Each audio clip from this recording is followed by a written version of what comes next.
माननीय भारत निवडणूक आयोगाने सार्वत्रिक लोकसभा निवडणूक 2024 अंतर्गत निवडणूक कार्यक्रम घोषित केलेला आहे. त्या अनुषंगाने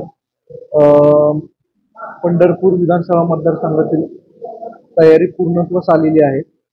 निवडणूक कार्यक्रम घोषित झाल्यापासून आपले विविध कक्ष त्याच्यामध्ये प्रामुख्याने आचारसंहितेशी निगडीत कामकाज, आपली विविध पथकं आहेत, ज्याच्यामध्ये फिरतं पथक आहे, स्थिर पथक आहे. फिरती पथकं आपण ऍक्टिव्हेट केलेली आहेत.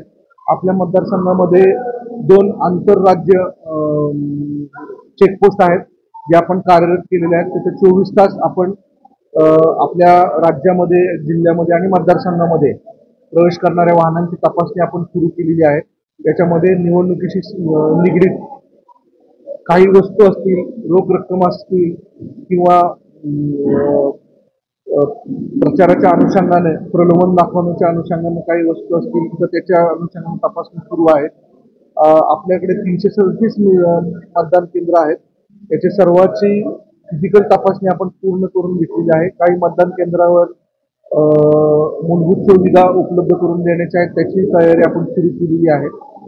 मतदानापूर्वी सर्व मतदान केंद्रांवर दिव्यांगांसाठी रॅम्पची सुविधा, पिण्याचं पाणी, पुरेसं फर्निचर, लाईट, तिथं प्रवेशाची साधनं, ह्या सगळ्या गोष्टी पूर्ण केल्या जातील. ज्या ठिकाणी 5 किंवा 5 पेक्षा जास्त मतदान केंद्र आहेत तिथं मतदारांना सुविधा व्हावी म्हणून आपण एक बूथ लावणार आहोत, जेणेकरून तिथं मतदारांना त्यांची नावं मतदार यादीत सापडण्यासाठी मदत व्हावी. एक अल्फाबेटिकल मतदार यादी त्यांच्याकडे दिलेली असेल, जी केंद्राध्यक्षाकडे पण दिलेली असेल, जे त्यांना मतदान करण्यासाठी सहाय्य करतो. याशिवाय दिव्यांग किंवा ज्येष्ठ 85 वरती जे व्यक्ती आहेत त्यांना त्यांच्या इच्छेनुरूप जर टपाली मतपत्रिकेद्वारे मतदान करण्याची सुविधा हवी असेल त्यांचे फॉर्म आपण भरून घेत आहोत. ते मतदान केंद्रावर आले तर निश्चित त्यांचे स्वागतच आहे. त्यांना सर्व प्रकारच्या सुविधा, मग दिव्यांग असेल तर त्यांना रॅम्पची सुविधा किंवा मदतनीसाची सुविधा, वाहनाची सुविधा आपण उपलब्ध करून देणार आहोत. सर्वसाधारण मतदारांसाठी आपण सावलीची व्यवस्था, पिण्याच्या पाण्याची व्यवस्था करणार आहोत. लहान बाळ असेल तर त्यांना सांभाळण्यासाठी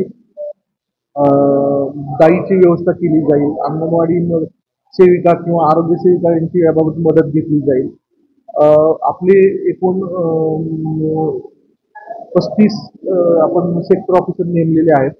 त्यांच्या मार्फत आचारसंहिता आणि इतर कामकाज याच्यावर लक्ष ठेवलं जाईल. प्रत्यक्ष मतदानाच्या दिवशी त्या मतदान केंद्रांना भेटी देणं, विविध अहवाल गोळा करणं आणि मतदान केंद्राशी निगडीत कामकाजावर देखरेख ठेवणं हे कामकाज ते करणार आहेत.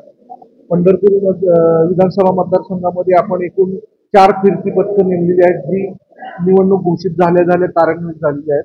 याशिवाय 4 स्थिर पथकं आहेत, त्यातली 2 आंतरराज्य पथकं आपण कार्यान्वित केलेली आहेत. आपल्या व्हिडिओ सर्वेक्षण करणाऱ्या 4 टीम आहेत. आपल्याला विविध परवानग्या ज्या द्याव्या लागतात त्याच्यासाठी एक खिडकी आपण बनवलेली आहे, जिथं एका छताखाली आपण सर्व विभागांचे एनओसी घेऊन 24 तासाच्या आत विविध परवाने देत आहोत. आणि या परवान्याच्या आधारे आपली व्हिडिओ सर्वेक्षण टीम हे त्या कार्यक्रमाचं व्हिडिओ शूटिंग करत आहे. त्यामध्ये खर्चाच्या अनुषंगानं बाबी असतील किंवा आचारसंहितेशी निगडीत प्रचाराच्या बाबी असतील त्याचं शूटिंग केलं जाईल. आणि हे सर्व शूटिंग दररोज संध्याकाळी पाहिलं जाईल आणि त्यातून एक अहवाल आमच्या खर्च विषयक पथकाकडे सादर केला जाईल, जो की उमेदवारांनी दिलेल्या खर्चाच्या नोंदवहीशी पडताळून पाहिला जाईल. याशिवाय आचारसंहिता भंगाच्या तक्रारीसाठी आम्ही आमचा जो आचारसंहिता कक्ष आहे तिथं तक्रार निवारण कक्ष निर्माण केलेला आहे. मतदारांना मदत होण्याच्या दृष्टीनं मतदार सहायता कक्ष देखील आपण निर्माण केलेला आहे. आमची पंढरपूर विधानसभा मतदारसंघाची आम्ही कंट्रोल रूम, नियंत्रण कक्ष आम्ही ऍक्टिव्हेट केलेला आहे आणि या ठिकाणी सर्व ही जी पथकं असतील किंवा कक्ष असतील यांच्या बसण्याची व्यवस्था केलेली आहे. निवडणुकीचा जो प्रत्यक्ष कार्यक्रम आहे तो आपल्या सोलापूर लोकसभा मतदारसंघाची निवडणुकीची अधिसूचना घोषित झाल्यावर, म्हणजे नॉमिनेशन भरण्यास सुरुवात झाल्यानंतर प्रत्यक्ष सुरुवात होणार आहे. त्यावेळेस आमचं पुढचं कामकाज सुरू होईल, ज्याच्यामध्ये मतदानासाठी ईव्हीएम तयार करणं असेल, पोस्टल मतपत्रिका असतील, तर हे सर्व कामकाज पूर्ण करून प्रत्यक्ष मतदानाच्या दिवशी आमची सर्व टीम, आमची सर्व पथक ही निवडणूक निपक्षपातीपणे, निर्भीडपणे, पारदर्शकरित्या कायदा व सुव्यवस्था राखून होईल याच्यासाठी दक्ष असेल आणि त्या दृष्टीने आम्ही सज्ज आहोत. घडामोडींसाठी आजच आमच्या रोकठोकच्या YouTube चॅनलला सबस्क्राईब करा आणि शेजारील बेल आयकॉनवर क्लिक करायला विसरू नका.